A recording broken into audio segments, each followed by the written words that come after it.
It was a conspiracy. Yes, it was a conspiracy. My wife writes the most gut-wrenching atrocities. And Can you say that again, but correctly? my wife. Hey. Hey. Welcome to Summon Greater Podcast. It's the show with hot men who talk about other hot men who might be in D&D. Yeah, or maybe we wish we're in D&D. We wish we're in D&D. It's good Who are stuff. they? Who are they? Oh, man, there are so many of them. We talked not too long ago about the bard himself, Jack Black. Jack Black. And a lot of people hit up the comments on the short that went up on TikTok and Instagram. It did quite well. We got a lot of really cool ideas. One of the more popular ones that was brought up was Goku. Not a real person, but This is the for Goku. characters and celebs. We take any of that. Yeah. Mm-hmm. The Goku of the Dragon Ball. Some other really good ones that popped up were for the real people section. We had Johnny Depp, Kevin Hart, and Ryan Reynolds. Mm-hmm. We've kind of gone from there and put together a little bit of our own list, and we have this list. And another couple characters that came up. I'm going to kind of lump them together because I think they're very, very similar characters. John Constantine and Dean Winchester. Okay. I think they're very, very similar characters, but we can get into that later. Which one or ones do you think you would want to talk about the most from this list? So from the options presented, I know one of them well. Mm-hmm. And I've seen 2 seasons of Supernatural. Okay. But I could tell you what Goku is right off the bat. Oh, yeah. Goku is a monk. That much is plenty easy. Just thematically, all of the same bits. And like he uses ki and everything as his energy source, like a monk through and through. I think that he is Way of the Sun Soul. Oh, I always forget about that subclass. That's so good for Goku. Yeah. It just makes sense. Now, there could be an argument to be made for like some Ascendant Dragon stuff later on. Okay. He gets some kind of cool dragon stuff, but it's mostly just flavor, sorta, on some of his moves. But Way of the Sun Soul seems to fit very well for me. I mean, you could basically just erase the Radiant Sun Bolt ability and just write in Kamehameha. That's funny. Yeah, I mean, the fact that the damage from the Radiant Sun Bolt climbs with your martial arts die. I forgot about that. Yeah. This is probably thematically the most perfect Goku I think it's gotta be. subclass. Yeah. Man. Yeah. Oh my gosh, the Sun Shield, Super Saiyan. Oh, yeah. At the level 17th ability, you become wreathed in a luminous magical aura. Oh, yeah. Yeah. You shed 100%. bright light in a 30-foot radius, dim light for an additional 30 feet. If a creature hits you with a melee attack while this light shines, you can use your reaction to deal radiant damage to the creature. It's almost there. There's an argument to be made for like Ultra Instinct or something with that, but there. Yeah, I mean, mechanically, there's nothing in D&D that's going to exactly equal Goku. No. I think this is the closest, though. Yeah. Also, Searing Sunburst is the Spirit Bomb. Yeah. Yeah. This is one of those subclasses where, like, as you're reading it, you have to think, like, maybe they were thinking of this character to begin with. It wouldn't surprise me. It wouldn't surprise me at all. Because in some ways, it's like, maybe. Hey, that sounds a little Saiyan of you. What do you think about Dean? Dean Winchester. Yeah. So this one, I am going to lump him with John Constantine, like I said before. I learned something interesting about you not 20 minutes ago, that you have no experience with John Constantine. I don't know who the hell that is. He's a Marvel character. Really? From Yeah. what? Marvel. From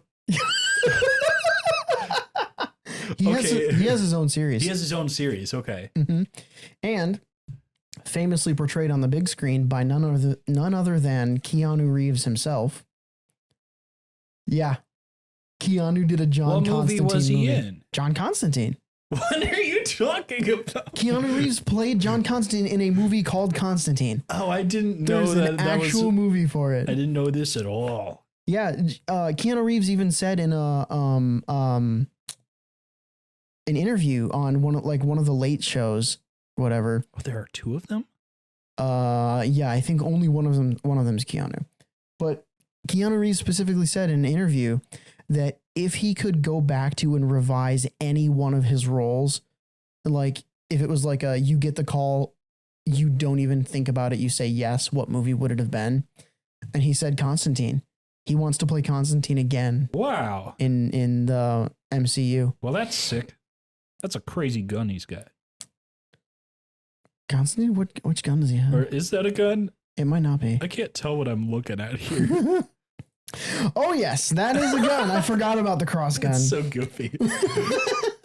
Yeah, that is a holy 12 gauge, my guy.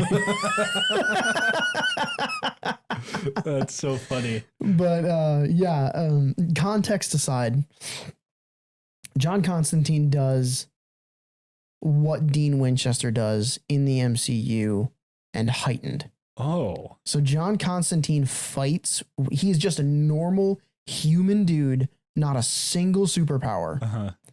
But he fights devils and demons. That's really cool. Yeah.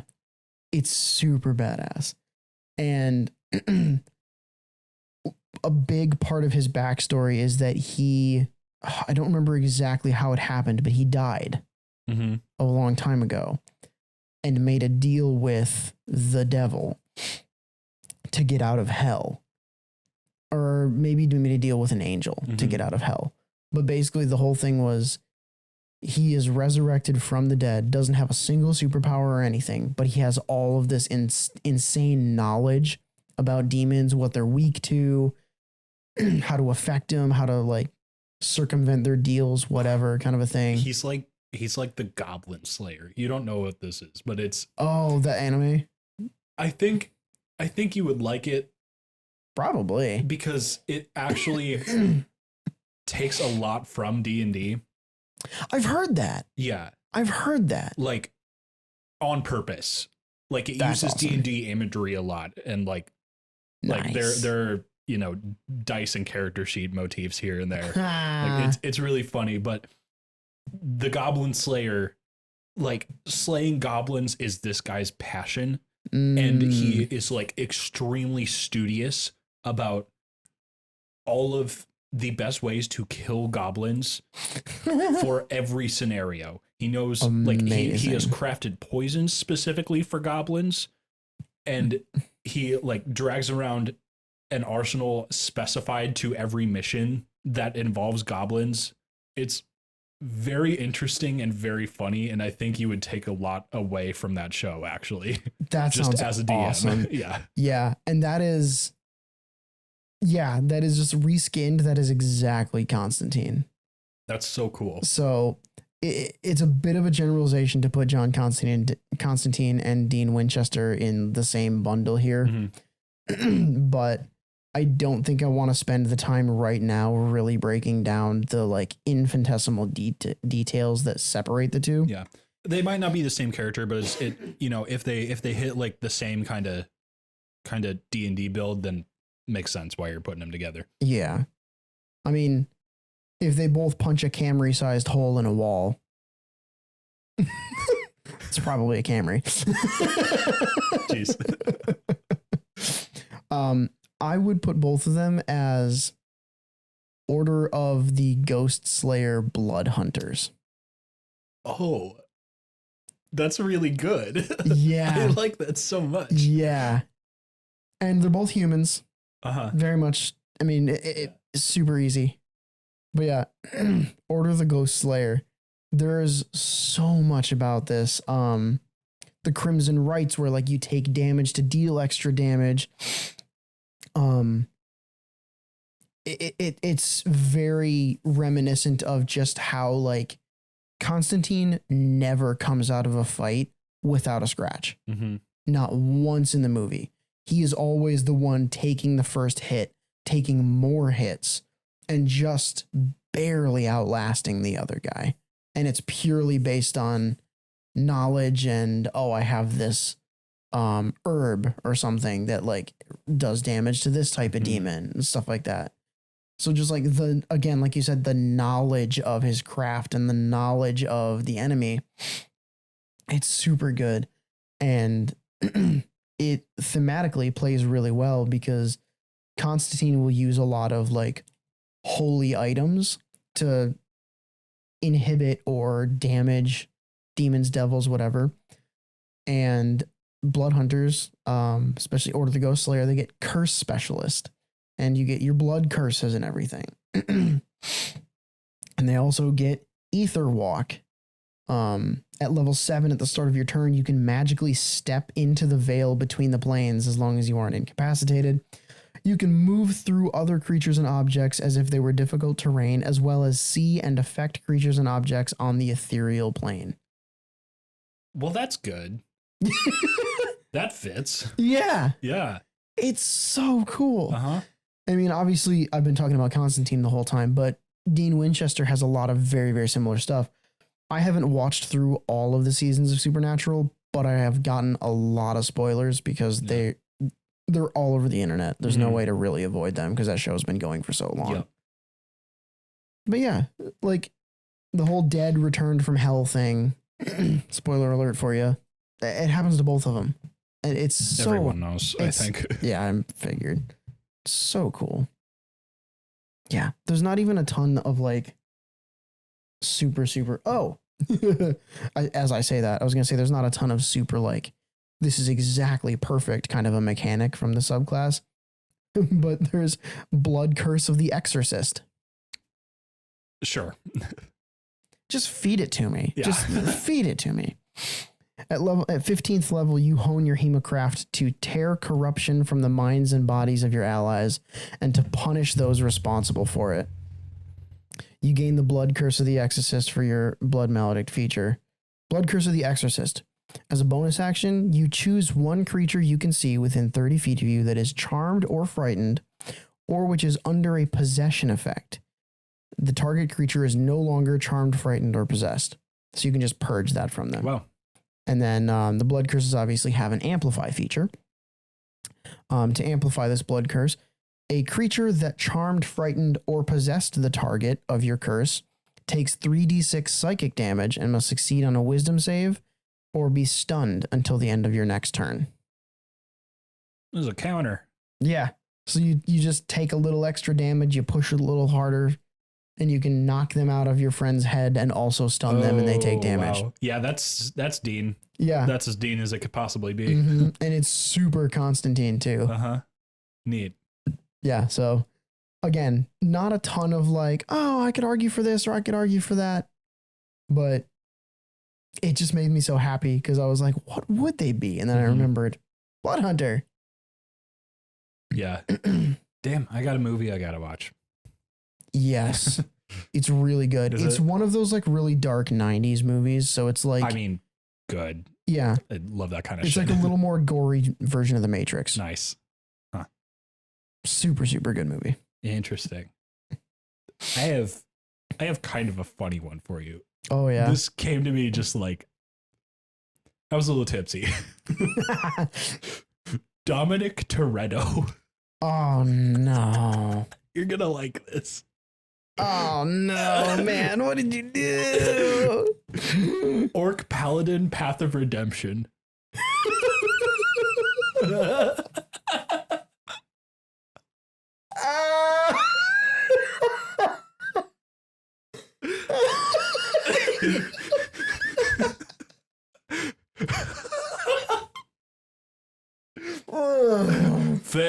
family.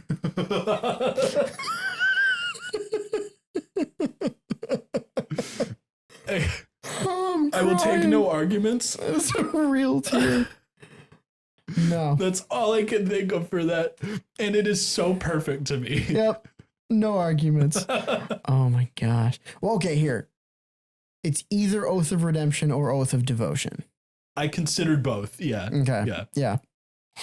But I mean, Redemption fits more with the like, hey, we went to prison and then we got out of prison and now we work for the government and then they sent us to space and now we flew in a plane, but in cars. I mean, also I fought a submarine in a car.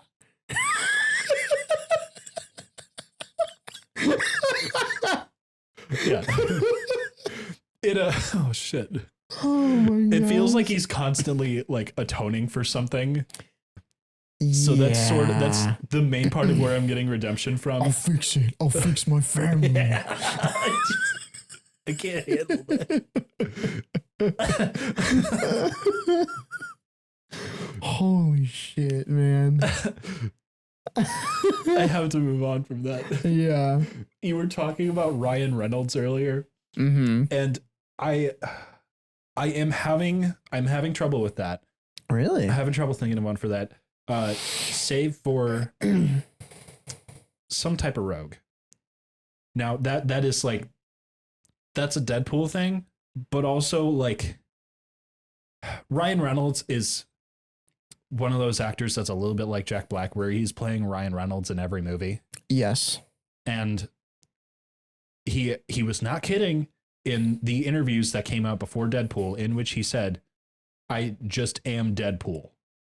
You know, because it's so true. He really is. And it shows up. And honestly, it even shows up in Detective Pikachu. I thought. Deadpool Pikachu. Yeah. No, I agree. I very much agree. I'm having trouble with the subclass for Rogue, though. Swashbuckler. Swashbuckler. Yeah. Look that one up. That's Swashbuckler and sometimes Mastermind. See, I was gonna say Swashbuckler Rogue, multi-classed with Battlemaster Fighter. Ooh. Okay, I can get behind that. Yeah. I would put him at half elf too. Oh, he is a half elf. Yeah, I'd say Ryan Reynolds is a half elf. Yeah. Swashbuckler Rogue, Battlemaster Fighter. Mm-hmm. The Swashbuckler Rogue is probably my favorite part of this. I've never gotten to use one before just because I haven't niched myself into it yet. Yeah, we need a Pirates campaign, brother. Yes, we do. But like 3rd level for Swashbuckler Rogue, you get Rakish Audacity. Which just sounds like a Ryan Reynolds thing. Kinda, yeah. Starting at 3rd level, your confidence propels you into battle. You can give yourself a bonus to your initiative rolls equal to your charisma modifier. You also gain an additional way to use your sneak attack. You don't need advantage on the attack roll to use your sneak attack against a creature. If you are within 5 feet of it, no other creatures are within 5 feet of you, and you don't have disadvantage. All of the other sneak attack rules still apply. But I was like the one-on-one challenge and like Deadpool being like, hey man, fight me kind of a thing. Like that's so Ryan Reynolds. Yeah, he's got this going on. You're totally right about that. Mm-hmm. Yeah, and then Battlemaster Fighter, just because like specifically for Deadpool, not necessarily as much for Ryan Reynolds himself, but for Deadpool, Battlemaster Fighter for all of the maneuvers and everything. Master Duelist has some interesting flavor potential for a Deadpool type of character. Oh, yeah. Starting at 17th level, your Mastery of the Blade lets you turn failure into success. If you miss with an attack roll, you can re-roll it with advantage. Once per short or long rest. Deadpool is constantly like getting his shit pushed in and like skewered or something, and then coming back with 10 times as much force. Or like leaning into it and being like, yes, correct, you've stabbed me, but now I'm stabbing you too. Yeah, exactly. Willy Wonka? Yeah. Willy Wonka's a wild magic sorcerer, bro. That makes me uncomfortable because it's correct. And Willy Wonka makes me uncomfortable because it's of scary. just the freaky shit he can do. Yeah. Oh. Wild magic sorcerer. I thought of that or like archfey patron warlock. That is. Oh. Okay, who's his patron? Does he have a patron? Himself? It's the Oompa Loompas. Oh, that's a horrifying thought. I don't like that. You know what I think? I guess technically they would be based on like Oompa Loompas lore or Willy Wonka's lore. I don't know about because he freaking found him in the jungle and like learned how to make chocolate I'm joking. from him. I want to be joking. Yeah, but you're not anymore. We're not joking. Willy Wonka learned how to make chocolate from the Oompa Loompas in the forest, and then he came back and brought it to the States, and the Oompa Loompas work for him now. It's cultural appropriation. The whole thing is. No, it's slavery. Well, as cultural appropriation often turns into. Jeez. I was actually thinking as I said it that Willy Wonka and the Oompa Loompas would make good magic cards. Yeah. Because make that guy a commander and just my gosh, have like a fuck ton of weird Oompa Loompa cards. Yeah. That would be so funny. It would be really funny. That would be fucking hilarious. No, the Oompa Loompas would have to be like creature tokens. I think that is true. Yeah. Yeah. Yeah. Oh what can that commander do with many Oompa Loompas? What does that snowball look like? I don't know. That's a great question. Yeah. And that's probably an answer for a different podcast. You can't get me thinking about shit like that. Because I'm going to spend the rest of my night thinking about that. If you come up with something, you should present it on the next episode, just as like a side thing. That would be awesome. Yeah. Sorry, D&D fans, you're getting invaded by the Magic the Gathering fandom. Oh Lord. But yeah, lots and lots of different characters to mess around with on here. Speaking of characters, however, bringing this back into like recent events and a campaign that we are both playing in, we experienced, I don't know if I can speak for both of us in saying that it was our first character death in a campaign. My first. Okay. That's what I thought. I have had one before this one, and it was particularly hard because it was not planned. Ooh. Yeah. And the DM played it beautifully. Okay. That's good. But yeah. I died. Mm-hmm. His character died. I died. It was a conspiracy. Yes, it was a conspiracy. My wife writes the most gut-wrenching atrocities. And can you say that again, but correctly? My wife. Forgot about the Borat shit. My wife writes the most gut-wrenching, heart-wrenching atrocities and end of the world apocalyptic events in her D&D campaigns. And it's amazing, but it's also horrifying. And this campaign that we're in, we're actually somewhat starting the campaign with an apocalyptic event, which is crazy. Yeah. And it's really, like, really fun. What, 4 or 5 sessions in when that happened? Yeah, I think we were on our 5th or 6th session. Yeah. And for the first 4 or 5 sessions, however many it was, I was playing a halfling druid named Auden, who I think we even brought up on the podcast before. Yep. And you knew the whole time. I knew the whole time. And that is frustrating. I knew the whole damn time. I was ready for that shit. Auden was not my real character. Yeah. Never was. I talked to Sophia while she was writing the campaign. She had all these ideas. It is kind of an angels versus demons kind of a story. And I told her I had this idea for this character that I really wanted to play. And she said, okay, I don't know if I'll be able to let that character be a part of everything until a little bit later in the campaign. Well, not later, but like a little bit into the campaign.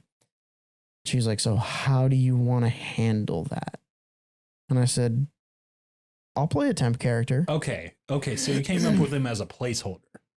Yeah. Okay. I was under the impression that you just wanted something different after like a few sessions. No, it was almost the opposite.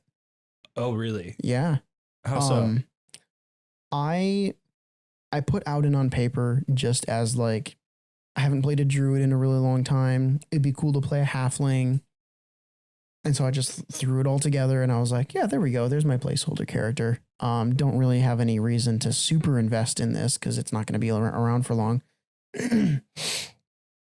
And then in the second session, when everyone started like actually really interacting and it was less of the characters just kind of bitching at each other and like trying to figure out where the senses of humor are and how we interact with each other, people started getting really like kind of inquisitive about Auden. Yeah, inquisitive about Auden and a little protective of him. Mm-hmm.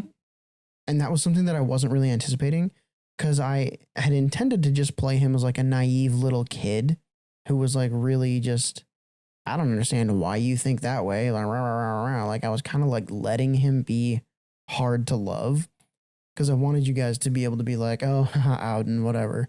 And then like when he died, I wanted it to like mean something. Yeah. But I did not expect what happened. Yeah. After that second session, I sat down and I wrote out like 5 pages of like backstory for this character because I was like, I didn't come up with a backstory and they're already asking questions, which was good. Yeah. I mean, you played right into it and it was well worth spending that kind of time on a backstory. Yeah. Because when eventually this character was, swallowed up by a rift that opened in the earth underneath his fucking feet. That sucked. Yeah, that for hurt the rest a little of the bit. party. That hurt a little bit.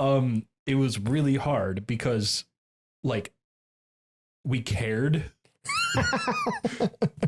Yeah, man. And you did a ton of work to humanize the character, and you gave him like you gave him family that exists in the world. You gave him up to that point the most vocal backstory that anyone had at that point in the campaign. Yeah. And you left behind a journal. Yep.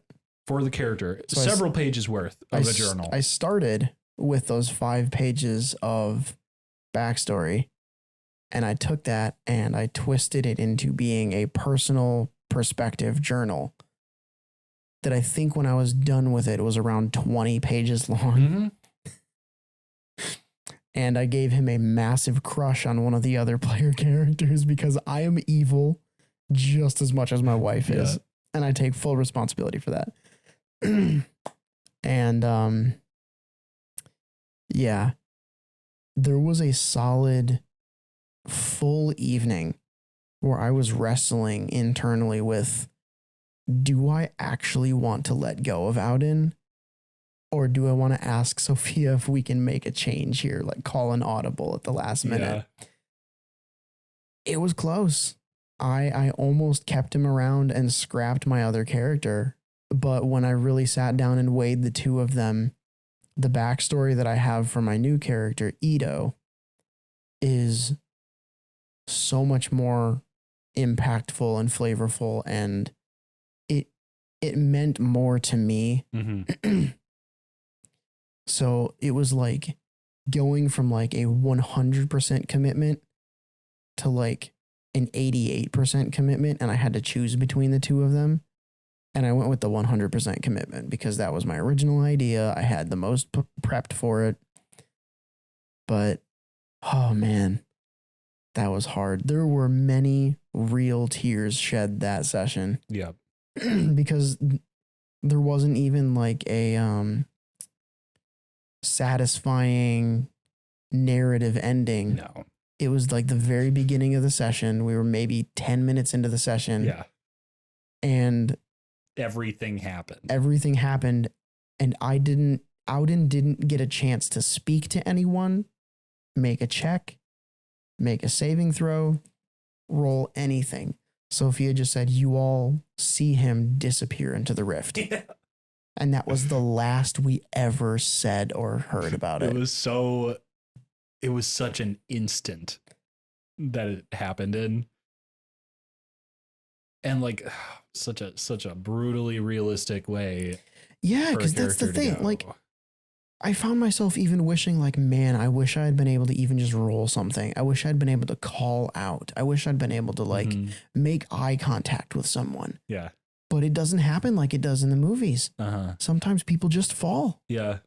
Yeah. And Sophia illustrated that very well. Like before breath can even escape his lungs, like he's fallen.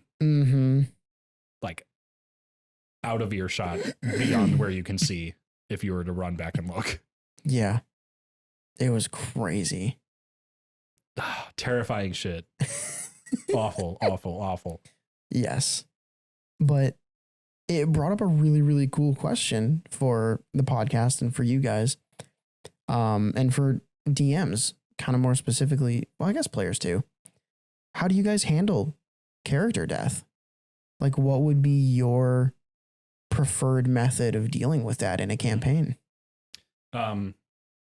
Specifically, how you posed it to me was, how would you approach resurrecting a character if you do? And you know, in most circumstances, like, don't know if I would ever. But like, you know, sometimes there are considerations to be made, and the worlds of D&D are ones where that kind of thing can happen sometimes.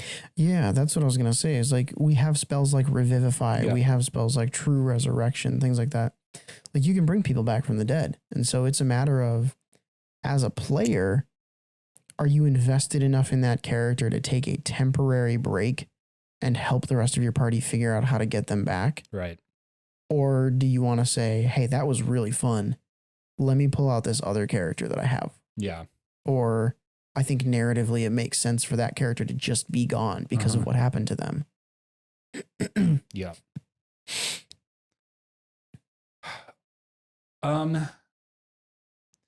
So let me think about this as a DM. Again, most of the time, probably not gonna, because you love a good narrative hook like this one, you know. But if I gotta, party's gonna work for it, and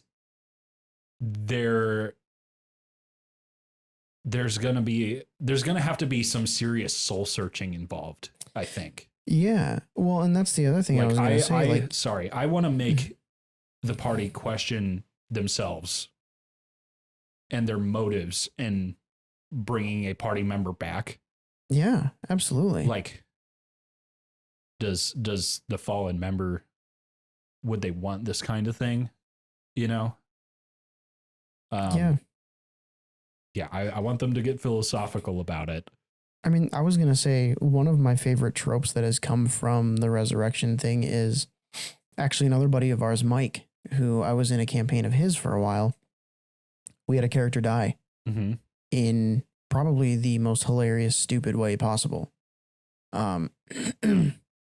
He fell into a chasm full of barrels of gunpowder. Oh, hell no. And blew up. Oh, God. And the player was like shooketh, as was Mike. And we were all like, who was DMing that? Okay, Mike. Mike was. Yeah. Okay. Yeah. We were all like, okay.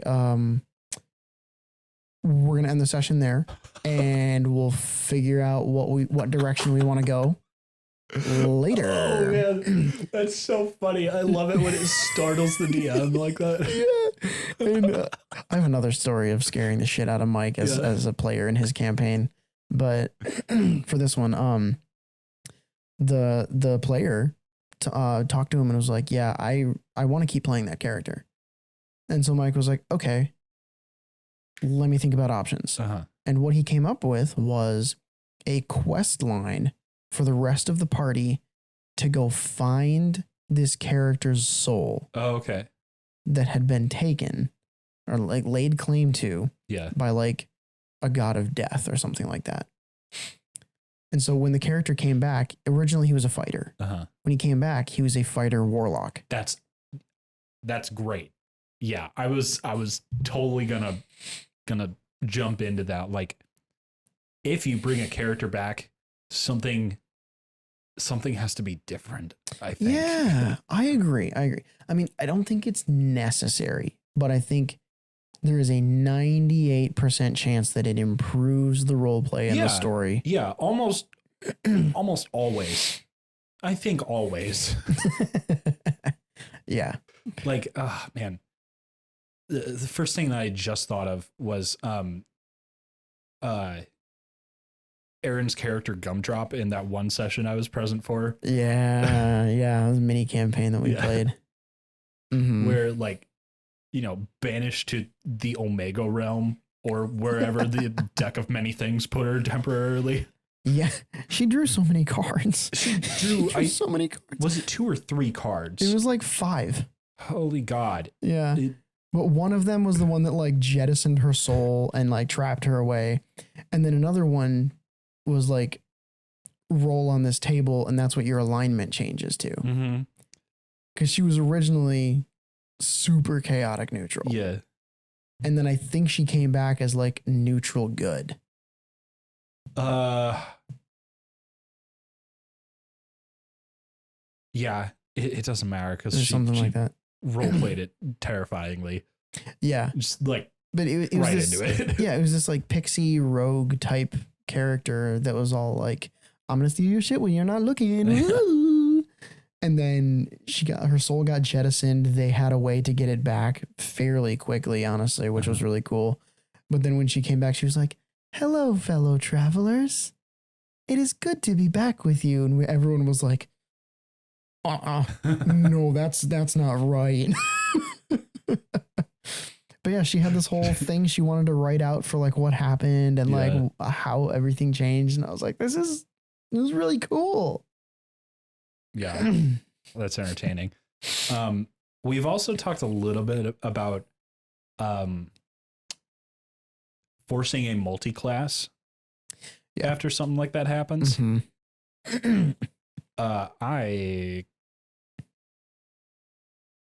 I kind of like it.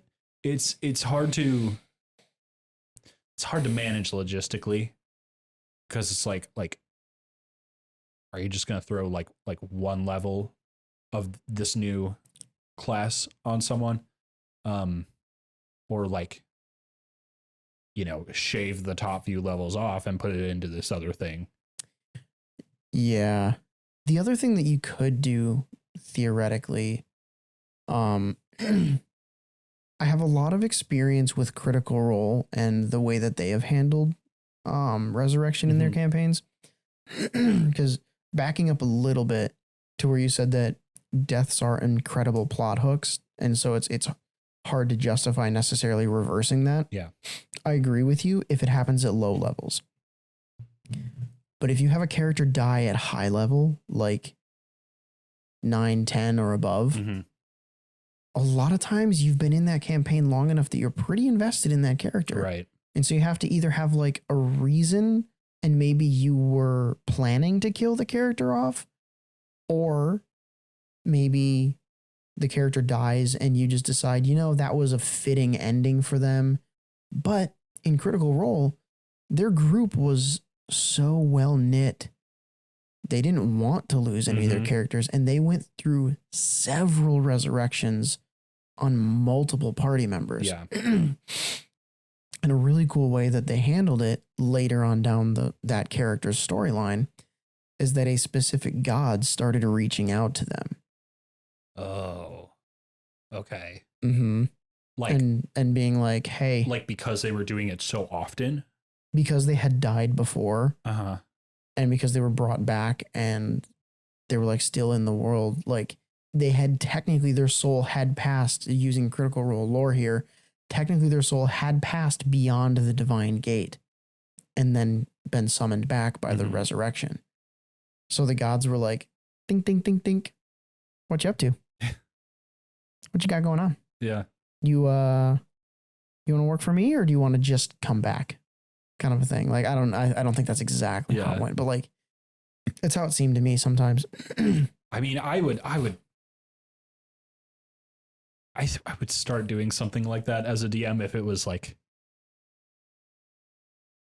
more than once.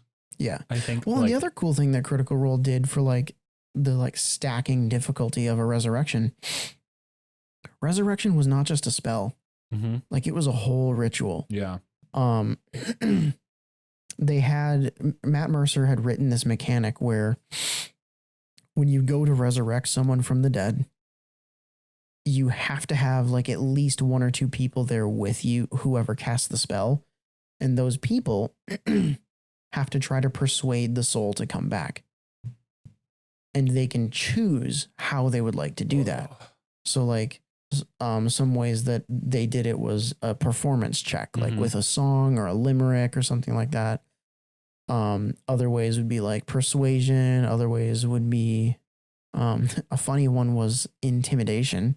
Someone made an intimidation check to make someone come back from the dead. That's funny. Yeah, and all of those checks that the non-caster of the resurrection spell made would lower the DC that the caster needed to hit to bring the soul back. Because there was a DC for like how difficult it would be to actually resurrect this person. And that DC went up by 5 for I think the DC went up by 5 for each previous death. Yeah. Like, for an individual character? Yeah. Okay, yeah. So like one person dies, the DC is like 10 to resurrect them. For that person, the next time it's 15. Exactly. I think that's how Critical Role did it. Don't quote me on that, because there might have been some other something or other in there. But to me, it sounds similar enough. And that is what made me go, I want to use that resurrection. It didn't really come up, but I had that mechanic in place when I ran my Daenerys campaign. Oh, really? When poor Mike's first character died in the second session of that campaign, I was not expecting you to do that. You guys did not have the money to pay someone to cast a resurrection spell on him, and also you lost the body technically because it got eaten by a corpse flower. Yeah. But yeah. So a lot of different things happened there to make it so you could not resurrect him. But if any of the rest of you had died later on, I had several avenues of bringing them back. And I love that. I love having resurrection be like, yeah, we can do that. Yeah, that is a good way to do it. It should be a huge thing. Yeah. It needs to be a bigger deal than just casting a spell. Yep. Totally agree with the ritual, like at the very least. And I think there should be a lot of stuff in place too, narrative wise, like from a DM perspective, maybe even talking to a player and saying, hey, do you agree with this? This is what I want to do. And if the player gives you permission, roll with something like your character has died, but a specific god or like even like an archfey or a celestial or something has had their eye on your character for a long time. And when your character dies, they say, okay, you're coming with me. And then they try to resurrect them. And whatever entity is like, no, like convince me why I should give up my prize kind of a thing. Like there's so much narrative that you can do with that. Yeah. The thing that is sticking out to me that you brought up is just, you know, the gods coming down and being like, what's up? What are we doing here? That's menacing and appropriate. Yeah. I like shit like that. Absolutely. Yeah. And another thing, someone else brought this up. I think in one of our comments or maybe just in a DM to the channel, someone brought up the concept of not multi-classing like into a different class, but multi-classing into a different subclass. Yes. And I bring that up because we're talking about like in resurrecting a character, a change is made, like you multi-class into like warlock or paladin or cleric or something. And it got me thinking like, okay, if they are already a warlock or paladin or cleric, to get a similar thematic whatever, why could we not split a subclass? That is interesting. Like trade a feature of your starting subclass for one of another. Kind of. I mean, I'm kind of looking at it the same way that I'm looking at regular subclassing. Like or multiclassing. Yes, thank you. Regular multiclassing. If you get level 1 through 5 abilities as a fighter in champion, and then you go from level 6 to 10 as a cleric, you don't have level 6 to 10 cleric abilities. You have level 1 through 5 cleric abilities. Right. Yeah. So you basically, if you're doing one subclass and then another subclass, if you go from level 1 to 5 in the first subclass, and then you go from 6 to 10 in the second subclass, you have 2 subclasses with a first, maybe a third, and a 5th level feature. You just wouldn't get to like the 7th, 10th, 14th level features. Yeah. If I think if it's additive, like if you're coming back with, the first feature of a new subclass added onto you, I feel like I would have something be missing as well. What do you mean by that? Because it seems overpowered to me to, unless you want to do it that way, to just add a new thing when the character comes back. Well, I mean, that's kind of how it was going to work anyway with multi-classing into like taking paladin or taking cleric as being brought back. I know, but like part of the question I have with that I mentioned earlier is like, would you like take a level or two, like sacrifice a level or two of your original class to take your new multi-class? Oh, I see. Because I could see doing something like that. I think and making kind of a bargain. I think maybe. I think it kind of depends on what's happening with the rest of the party. Right. Because if your character died in a big fight where like the rest of the party leveled up, I don't want to keep them a level behind. I want to give them that level as well. And that's the level that I would make the multi-class. That makes sense. Yeah. Now, if they die doing something stupid and no one leveled up, then I could see like removing a level in their original class and then swapping it. Yeah. These are hard questions to ask because they're all very much dependent on their context. Oh, absolutely. It's all narrative driven. It's so narrative driven. Because the other thing is, all of this can really apply even taking death completely out of the equation. Like, even if you're just looking at your character and going, this really impactful thing happened to them, they found a god or goddess to worship, or they found a patron, whatever. Is your DM going to let you respec your classes or multi-class or whatever it might be based on this narrative thing that's happening to your character? And I think some DMs would say yes and some DMs would say no. I know that Sophia has had to deal with me in multiple occasions, basically bring my character sheet to her like almost in tears and go, I don't think it's working anymore. The story doesn't match what I did. Because I made a character thinking that it was just going to be a one shot, or thinking that it was going to go in a very different direction. And then we took that one shot and went, no, this is going to be a campaign. This is really cool. or we discovered that the campaign was actually moving in a very different direction. And she's had to deal with me and basically say, okay, I will give you one major rework to like change what your character's class and like abilities and stuff are. And after that, like, this is your commit. Like, you got to commit to this one. Yeah. And I think that's perfectly fair. Because, I mean, you as a DM, it would be really hard to have your players basically coming to you like every other session and being like, I didn't like being a warlock. I want to be a barbarian now. And it's like, I feel for you. I really do. But, I mean, you got to commit. You got to commit to your character. It's like, or do you want to kill the character? Exactly. Yeah. Exactly. Yeah. So there's a lot of narrative decisions that need to be made for all that kind of stuff.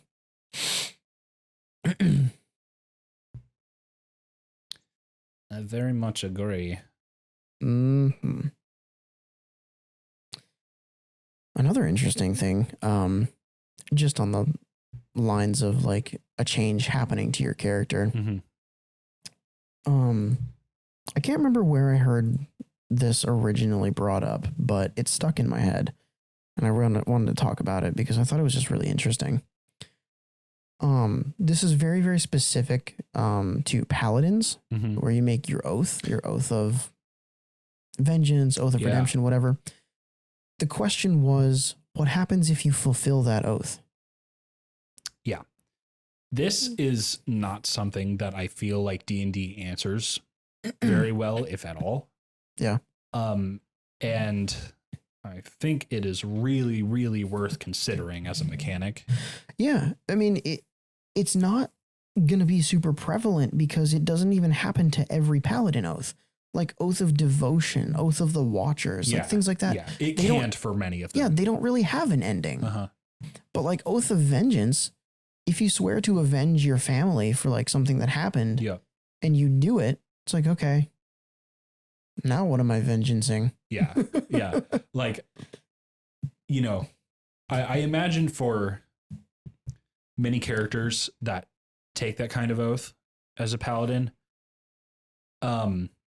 once they reach it, that might be it. And, you know, it's throw the sword in the sea and never fight again kind of deal. But that isn't necessarily conducive to a realistic campaign, or a realistic campaign, if to a typical campaign, unless like, you know, the completing the oath is beating the BBEG, right? Right.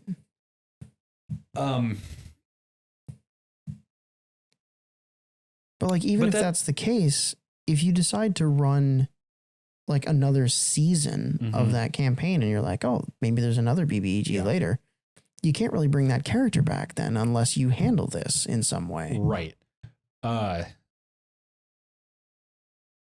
Yeah. And, you know, you may not choose to. I could see situations where it's just like, can I have a new guy now? Yeah. You know? And like this one's going home now. Yeah. Right. He's done. He's tired. Yeah. But no, I think there should be an option for some kind of like a new feature or a permanent buff of some kind that comes from fulfilling your oath. Oh, that would be cool. I'm trying to think if there are any other than vengeance that this applies to. Probably conquest. Conquest is a really interesting one though, actually, because fulfilling that oath can take you in a really weird direction. I could see there's been a lot of memes about this, and it's kind of circulated in the D&D chats for a while. The concept of a DM running one campaign and then running a second campaign afterwards, where the party from the first campaign is now the BBEG in the second campaign. That's kind of metal. Yeah. Imagine an Oath of Conquest paladin who fulfills their oath by conquering the entire land. Right. And they are now the BBEG. And they have whatever buff that is. Yep. From their god or whatever. Yeah. The first thing that comes to mind for me is like they rule the land and now have like advantage on any charisma checks as like the supreme leader. Yeah. But we can get more interesting. This is not very original, but I think fulfilling your oath, I think it would be really cool to have that give you legendary resistances. Oh God. That's really crazy powerful, and I do like that a lot. Mm-hmm. I mean, it's on so many monsters. But there's no way in the rules right now to apply that to characters. Mm-hmm. And I think that's fine. It fits. But if you're looking at playing like an epic level campaign where you go past level 20, or if you just want to have like a really crazy ass reward for like making a deal with a super powerful entity, legendary resistances. Yeah. They're really not game breaking. And I think it's just super flavorful, especially for a paladin. What kind of resistances would you make that? I just mean like the actual stat legendary resistance. You get 3 a day. You can succeed on something that you failed at. That is good. If you wanted to go really crazy, you could also give them the legendary actions. That would be really good for glory. Oh yeah.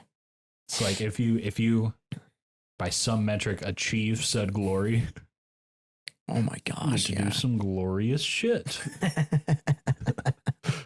The other thing that I think would be kind of cool is very, very specific to one specific type of story. But let's say you're a paladin of like a very holy god, and you somehow fulfill your oath, or you have reached level 20 and you have upheld your oath like magnificently. And that god decides to, as a reward for you fulfilling your oath, that god decides to ascend you to become like a solar. Okay. Or something like that. Are you thinking that's end of campaign type of material? It could be. Doesn't have to be. I think it would make sense for that to be like, specifically looking at, it was Oath of Vengeance. Okay. At level 20, you get Avenging Angel. Oh my. Which, for using your action, you undergo a transformation. For 1 hour, you gain the following benefits. Wings sprout from your back, and you gain a flying speed of 60 feet. You emanate an aura of menace in a 30-foot radius. The first time any enemy creature enters the aura or starts its turn there during a battle, the creature must succeed on a wisdom save or become frightened of you for 1 minute or until it takes damage. Attack rolls against the frightened creature have advantage. Like, flavor-wise, it kind of turns you into an angel. Mm-hmm. So if like you fulfill your oath of vengeance and your god says like, well done, here's your reward, and turns you into a full-fledged angel, I think that would be super badass. Yeah. Yeah, that would be, damn. That's pretty sick. Mm-hmm. Lots of good shit there. Mm-hmm. Lots and lots of flavor. A lot of stuff to think about. Everything that we've covered is roleplay ideas. Oh yeah. But like this really is the scale that I like to be thinking on for this kind of stuff. Like, because it's not even necessarily bending the rules. It's just thinking well outside of them. Yeah. Like what can't the rules give you? Mm-hmm. What can't the rules tell you how to do? What to do? Making you an angel is one of them. That is one of the things that they do not account for in any regard. Definitely. Well, I think that's a pretty good place to leave this episode. That is a good place to cut our silly shit out for the week. And we'll bring it back to you next week. Thank you very much for watching Summon Greater Podcast. If you want to send us homebrew or weird questions or bizarre roleplay that you've had or the worst character death you've ever experienced, you should send that to our email address, summongreaterpod@gmail.com, or hit us up on Twitter @summongreater, or leave a comment or shoot us a DM on any of our socials listed in the description. Thank you for watching. Go out and avenge your family, or at the very least, get some spicy chili. Those are equivalent. Goodbye. We'll see you later.